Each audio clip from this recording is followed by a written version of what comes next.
वैष्णवी आगावणे मृत्यू प्रकरणानंतर सकल मराठा समाज आक्रमक झाल्याचं आपल्याला पाहायला मिळत आहे.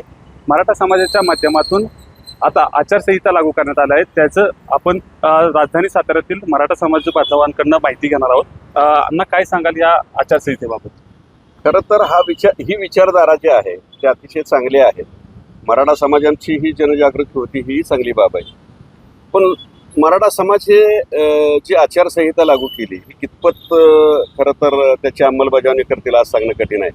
कारण हा शेवटी कसा आहे की प्रत्येकाच्या पैशाचा विषय आहे. कर्ज काढून लग्न करणारे सुद्धा मराठा समाजातली मंडळी आहेत. माझी एकुलती एक मुलगी आहे, हम दो हमारे दो, हा जो विषय जो आहे की माझी एकुलती एक मुलगा आहे, माझी एकुलती एक मुलगी आहे, म्हणून जो खर्च अनाठायी केला जातो हा खर्च अनाठायीच आहे. त्या खर्चाच्या बाबतीत जर तुम्ही विचार केला तर तेच पैसे जर त्या मुलीच्या नावावर ठेवले आणि भविष्यात तिथं 10-15 वर्षानं तिच्या मुलांच्या परिवाराच्या अडीअडचणी जर उपयोगी लागला तर अतिशय चांगली बाब आहे.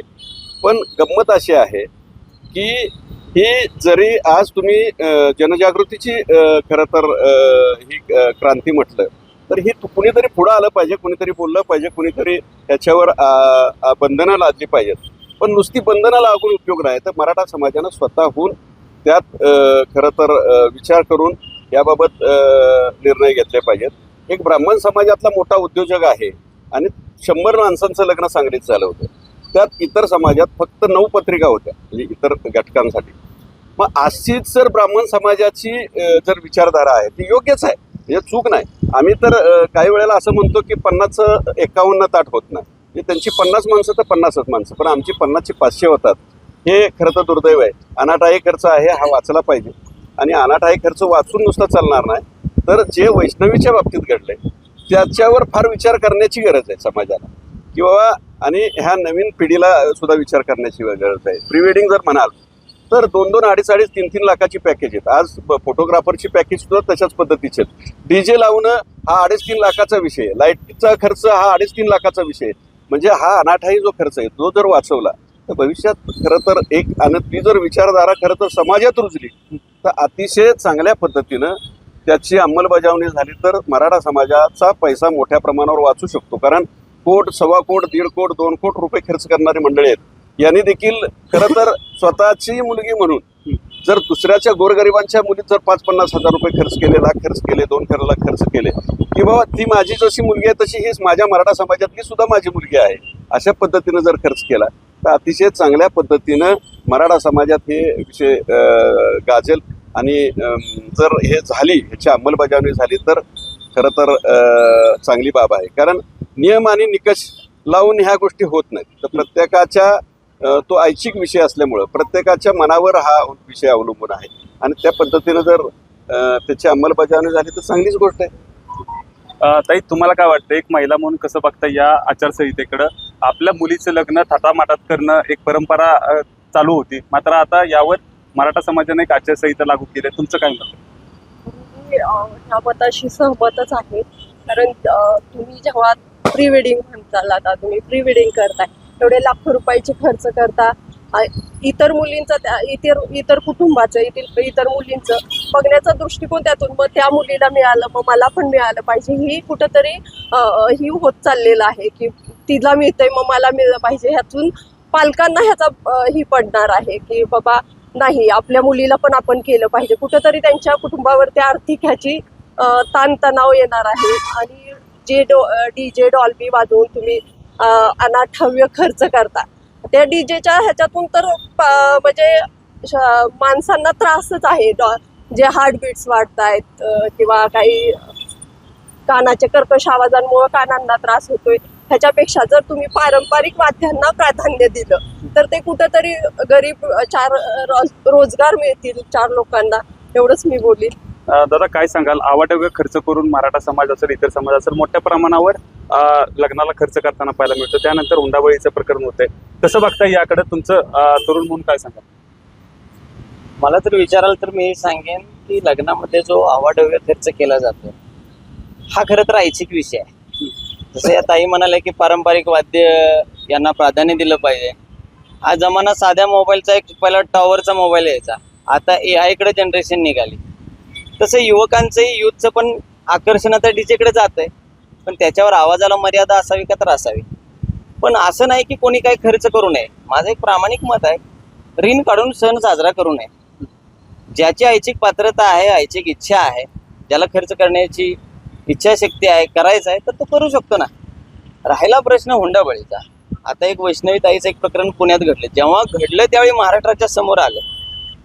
पण मला असं सांगावं असं वाटतंय की महाराष्ट्रातल्या प्रत्येक मुलाच्या आई वडिलांनी किंवा मुलीच्या आई वडिलांनी जेव्हा एखादी गोष्ट घडते तेव्हा ती लगेच निदर्शनास आणणं ही त्यांची प्राथमिक जबाबदारी आहे.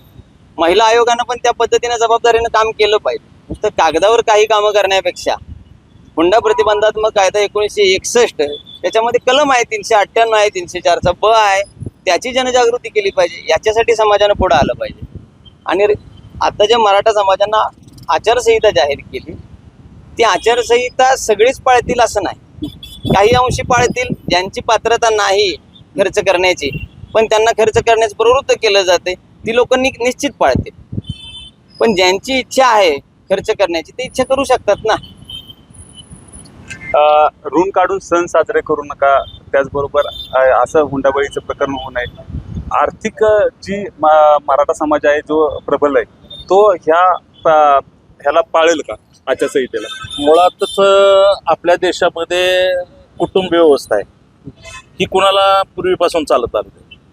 पूर्वीच्या लोकांनी ती कुटुंब व्यवस्था पाळली होती. त्याच्यात काय व्हायचं की गावोगावी दरवर्षी जे यात्रा भरल्या जायच्या, त्याचा उद्देश वेगळा असायचा की पै पाहुणे येणे, त्यातला चांगला पाहुणा कोण, वाईट पाहुणा कोण, कुणाचा मुलगा चांगला, कुणाचा मुलगा वाईट, वा राहणीमानी, त्याची व्यवस्था काय काय करतो काय, ह्या सगळ्या गोष्टी पूर्वी पाहिल्या जायच्या. त्याच्या अनुषंगाने ती लग्न वगैरे ठरली जायची, मुलगा व्यवस्था. आता जे काय झालंय, आता यंग जनरेशन प्रमाणे तुम्ही समाजाला न एकत्र घेता तुम्हीच बसता, तुम्हीच मुलं वगैरे बघता, कुणाच्या तरी सांगण्यावरून, कुणाच्या तरी पत्रिका दाखवण्यावरनं अशी तुम्ही काय मुलं हुडकता आणि 95% चांगल्या व्यवस्थेवर 5%ची घाला बसतो.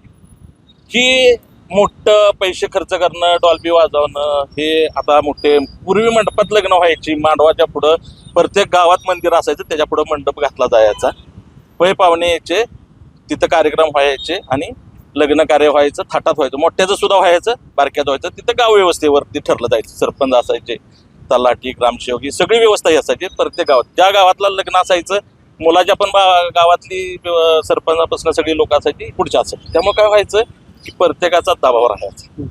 आता काय झालंय, शहरी आणि ग्रामीण हे दोन भाग झालेत. त्याच्यामुळं ग्रामीण भागामध्ये कॉलेजेस आहेत, शहरी भागामध्ये ग्रामीण भागामध्ये कॉलेजेस व्हायला लागलेत. शहरी भागात झालंय पैशाचा बाजार. हा करायचा की नाही करायचा हा ज्याचा प्रश्न राहतो. पण ज्यानं करायचा आहे त्यांना आपली मुलगी चांगल्या ठिकाणी नांदली पाहिजे म्हणून करायचं आहे की ती मुलगी आयुष्यात कुठंतरी चांगलं घडवलं पाहिजे म्हणून करायचं आहे, हे प्रत्येकानं ठरवलं पाहिजे. आम्ही कुणीतरी 4 जणांनी बसून त्याच्यावरती आचारसंहिता ठरवणं. आज जगाची आचारसंहिता ठरलेली आहे, न्यायालयाची आचारसंहिता ठरली, त्याला कोलदांडा दाखवतात, कोलत्यात. माझ्या भाषेत, मराठी भाषेत बोलायचं झालं सरळ सरळ कोलत्यात. त्याला कारणीभूत कोण आहे? त्याला गव्हर्नमेंट कारणीभूत आहे, सरकार कारणीभूत आहे. पहिल्या न्यायालयामध्ये जाण्याची एक माणसांची ताकद व्हायची. जर बिंदास्त जाऊन ते न्यायालयात लढलं जायचं ते केसेस. आज काय होते, पोलीस केस करायला जायचं म्हणलं तर तो ताकदीनं जात नाही. का जात नाही? त्याला माहिती की तिथं कुणाच तरी वजन आहे. म्हणजे ही आर्थिक व्यवस्था पहिली बदलली पाहिजे. तुम्ही समाज बदलायला जाऊ नका. समाज बदलायला जाल ना तर समाजात आणि प्रॉब्लेम वाढत राहणार. एकंदरीत मला सांगा, जर मराठा समाजाच्या काही आर्थिकदृष्ट्या प्रबल असणाऱ्या लोकांनी जर मोठं लग्न केलं तर आता नवीन आचारसंहितेत नियम काढला की जो घरातल्या म्हणजे ज्या घरात मुलगी दिली जाईल त्या घरातल्या जर मुलगीला त्रास दिला तर त्यांच्या घरातली मुलगी करायची नाही. हे तुम्ही कितपत पाळू शकतात लोक? हे काय मला पटत नाही ह्या गोष्टी. म्हणजे होईल का नाही अशा गोष्टी?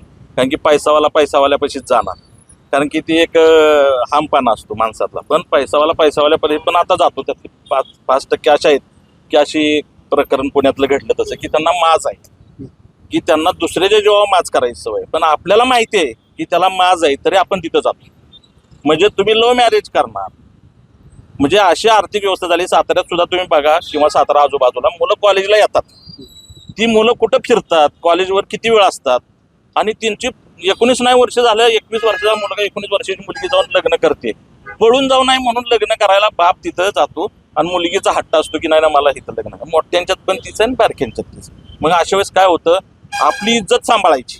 काय करायचं, इज्जत सांभाळायची म्हणून तो मुलगा कसलाही असला तरी त्याच्या घरच्यांशी बसायचं. मग ती ह्या गोष्टी मग ब्लॅकमेलिंग होणार, मग तो आम्हाला मागणी होणार, ह्या गोष्टी झाल्या एक पैशावाल्यांच्या.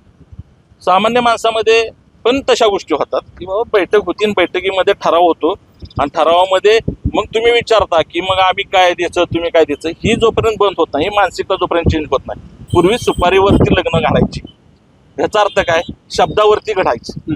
हा शब्द म्हणजे सुपारी म्हणजे काय नावाला आहे. तुम्ही फक्त देवाणदेवाणीवर जर लग्न होणार असतील तर ते मला पण मान्य नाही. तुम्ही तुमच्या जीवनावरती, मुलांच्या सक्सेसवरती जर तुम्ही लग्न ठरणार असाल, पैसा खर्च करत असाल तर ते मान्य आहे. कारण की पोरांचं भवितव्य एकमेकांना ते फ्युचरमध्ये चांगलं घडलं पाहिजे. एकंदरीत तुमचं म्हणणं काय आहे की बाबा या प्रकरणावर आचारसंहिता मध्यम वर्ग स्वीकारेल का?